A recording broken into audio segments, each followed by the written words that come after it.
ఈ మధ్య కాలంలోనే తెలంగాణ రాష్ట్ర అసెంబ్లీ సమావేశాల్లో రాష్ట్ర ముఖ్యమంత్రి రేవంత్ రెడ్డి గారు వాళ్ళ రాష్ట్రానికి సంబంధించిన నీటిపారుదల ప్రాజెక్టుల గురించి మాట్లాడుతూ ఒక ముఖ్యమైన వ్యాఖ్యలు చేశారనమాట.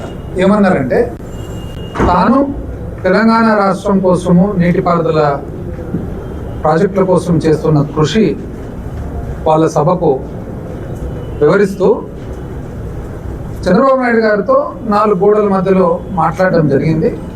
తద్వారా రాయలసీమ లిఫ్ట్ స్కీమ్ ఏదైతే ఉందో అది పనులు ఆపేయడం జరిగింది. ఆ పనులు ఆపిన మాట జమా కాదా అంటే నిజ నిర్ధారణ కమిటీ వేయండి, నిజ నిర్ధారణ కమిటీలో అన్ని పార్టీల వాళ్ళని పెట్టండి, బీజేపీని పెట్టండి, ఎంఐఎంను పెట్టండి, మాజీ జలవనరుల శాఖ మంత్రి